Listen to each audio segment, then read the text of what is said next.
Kimbanguzi moye! Kimbanguzi moye!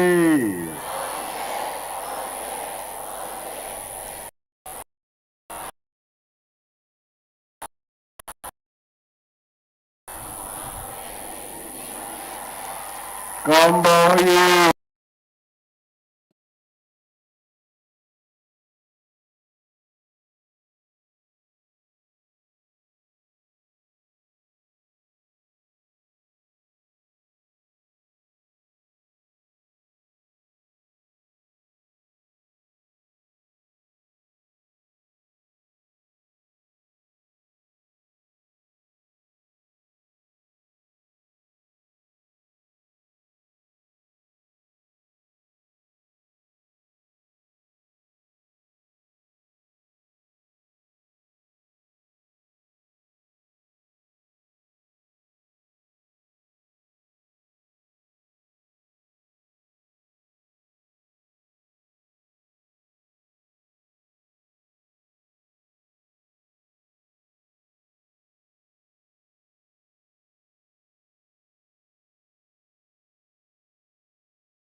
Tolandi mate na biso tata pasteur ate biso. Alakisi biso makambo oyo ezali ke soki toyokani tosaleli makambo wana pasi na biso ekosela. Po soki totali bien likolo eza ya biso sepe eza ya liboso. Bongo be bongo te. Likambo ezali wana tozoyeba yango te. Adam et Eve basengaki bolimisi te. Biso na esika na bango tosengaki bolimisi. Tata Nzambe asali mokili na biso na mokili kobandi vendredi. Mais na samedi nde asalaki biso bato. Asimbaki na maboko ye. Alongi mpe mayele na ye ati biso na mutu. Tola te toza koyeba te. Adam Eve bazalaki bato mwindo. Likambo yaki koyeba na après.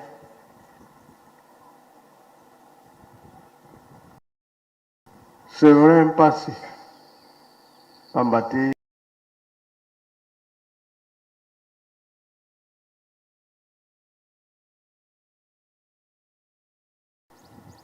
tozalaki na libulu ya monene.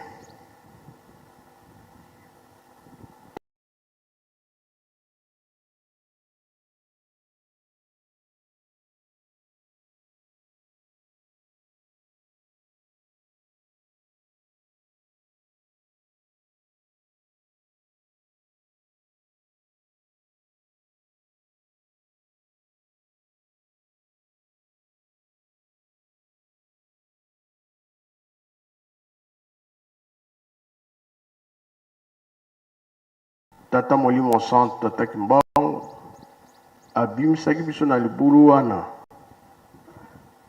Tango ayaki abundaki etumba 21 kangami. Kokangama na ye alobi polo poso mwindu ebika. Elelo yo makambo tozosalela lelo ezosenga nde boyokani. Nzambe atiaki biso na Afrique. Pona nini Abraham botaki mwana moko Isaac. Isaac abotaki bana mibale. Boyebi te. Voilà. Esika wana nde makambo ezalaki.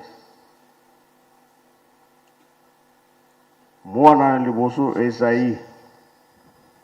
Ya mibale Jacob. Na tango wana moto na mosala na ye. Esaïe chasse azali kosala mpona kolesa tata na ye. Jacob azaki na ferme kolesa bantaba. Bangombe bameme. Sikoyo Esaïe alobi nga miso eza ya kokufa. Yo yaya yaka. Natikeli yo mapambo nalobi boye. Kende kolukela nga nyama ya suka nalia. Natikeli yo mapambo li. Pola mama na bango azalaki wana mama Rebeka. Ayokaki makambo wana. Iya alingaki mingi Jacob. Ebisi mwana na Jacob. Luka meme tontaba. Nalambo po tata na yo alia alingi atika mapamboli. Azokende na ye. Yepe miso kokufa. Ye tata. Mama lambi soupe. Apesi na Jacob kena opesa tata alia.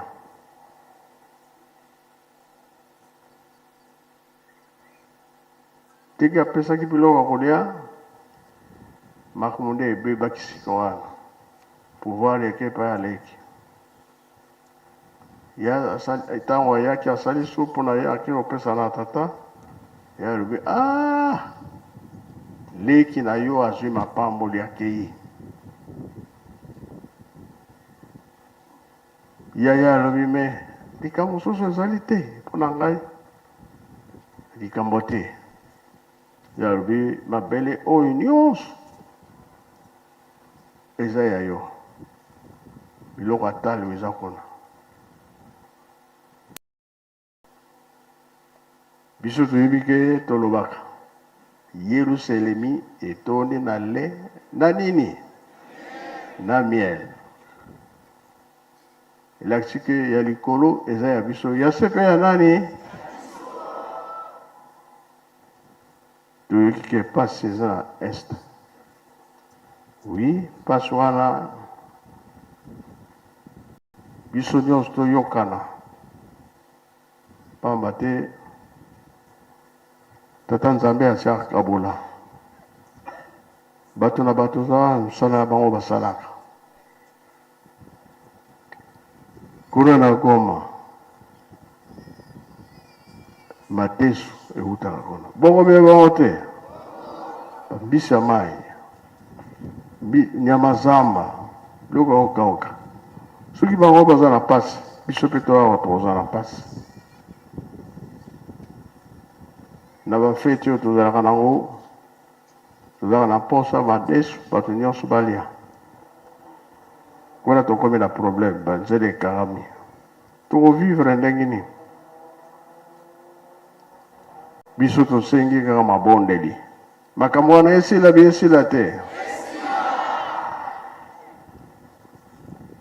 Lelo yo richesse toza nango na RDC to na Afrique mpona kolesa mokili mobimba.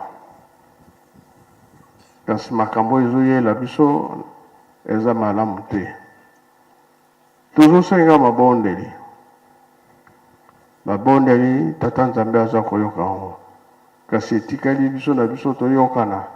Bongo bie bongo te. Soki toyokani likanisi moko tozotosa leta na ntango wana likambo ekosila nango. Kasi soki tozoyokana te nde ezali pasi.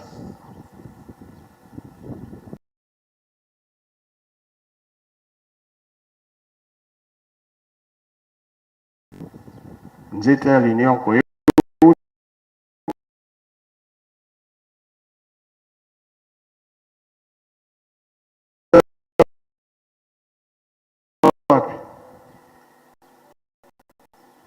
na Brésil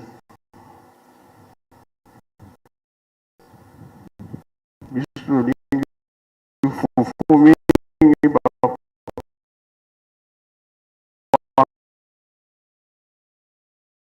mingi me nzete nango eutaka na Brésil.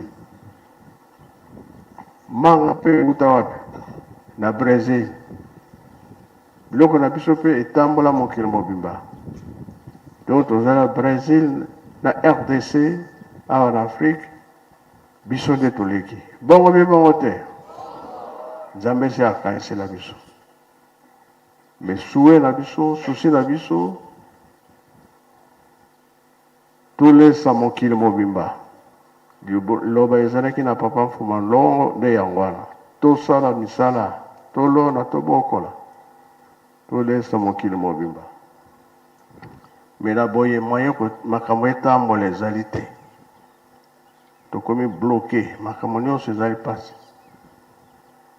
Dirigeant boye koyemelanga nzembo oyo boyembaki na ntongo kolakisa ke ata tosali nini nzambe akosala likambo. Makambo nyonso eza na maboko ya tata nzambe oyo nyonso tozomona na miso na suka likambo nzambe akosala likambo.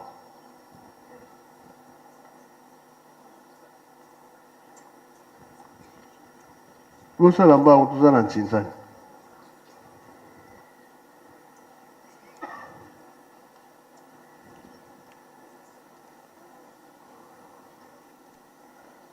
Tozali kolia, tozali komela, me nzambe azozela biso na likambo. Ye akotika biso te.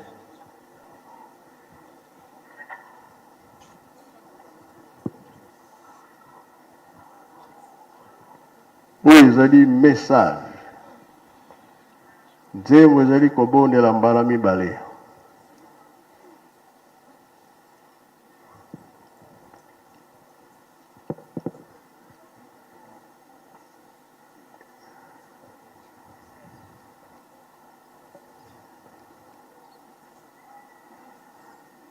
Défilé ezozela biso, Ntinzani ezozela biso, osanoki.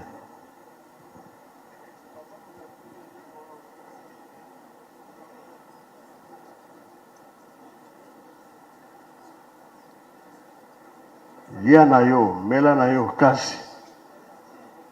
Oyo atata nzambe toyebi yango te.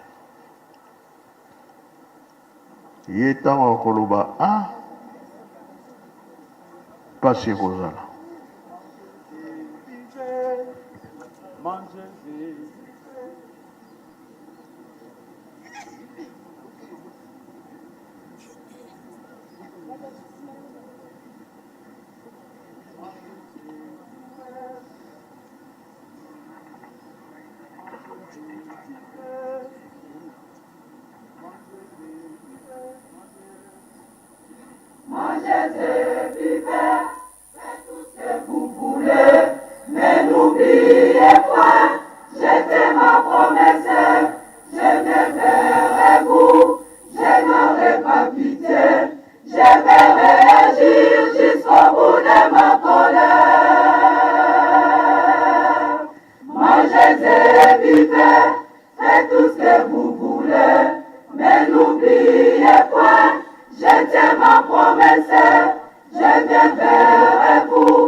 Merci dirigeant, bon que nous revanda, toujours le landais air.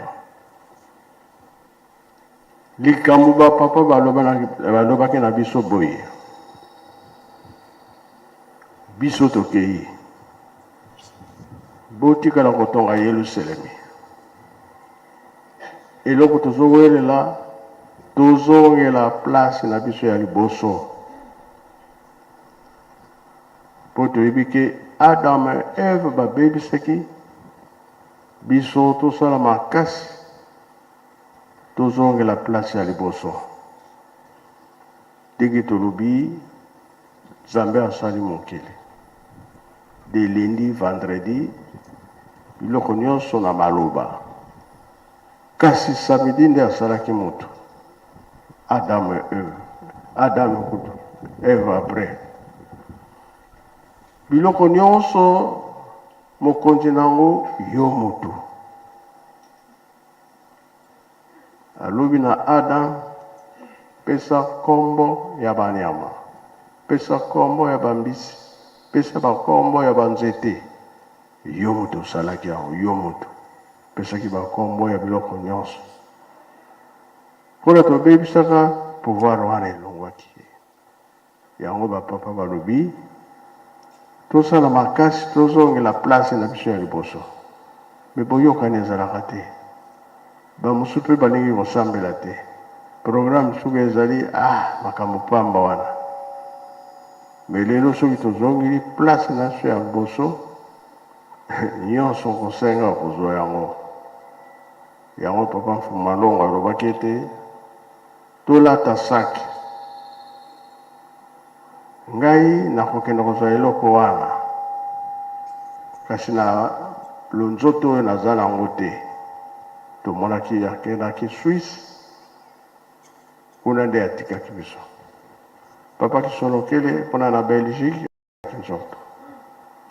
Makambo nyonso balobaki na biso ekokanaki. Me biso tozala na koswana, tozala na kobunda, tozala na koyokana te, likambo moko eza te. Alors, yango de likambo ya pasi mpona biso.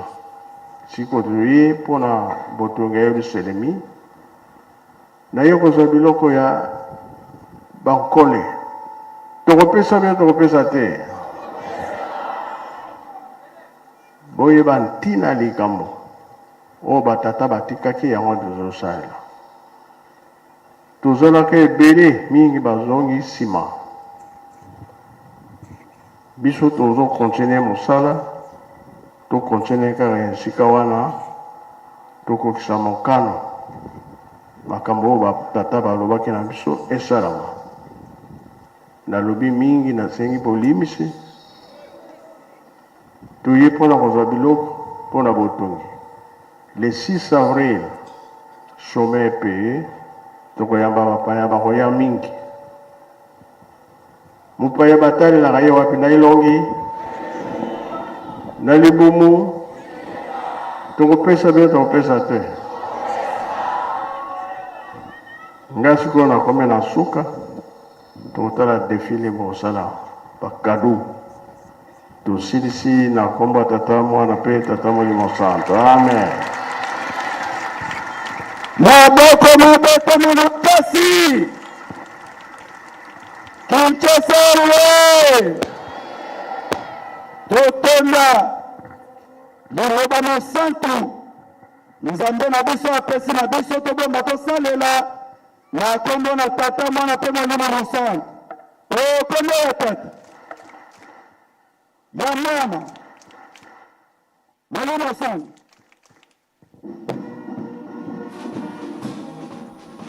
Voilà, amis fidèles téléspectateurs de la radio-télévision Kimbanguiste, la voix du Kimbanguiste, la RATEL qui est la chaîne officielle de l'Église de Jésus-Christ sur la terre par son envoyé spécial, Papa Simon Kimbangu. Vous venez de suivre, vous et nous avons suivi le message clé. Ce que nous avons attendu, eh bien, nous l'avons écouté, le message de sa divinité, Papa Simon Kimbangu Kiangani. Un message qui a pris pratiquement 18 minutes. Donc, Papa Simon Kimbangu Kiangani a parlé sur beaucoup de choses. Si on peut passer en revue, il a parlé surtout sur les problèmes de l'Est. Nous le savons très bien que la partie Est de la République démocratique du Congo est vraiment menacée depuis plus de 2 décennies où il y a des massacres, il y a des tueries. Les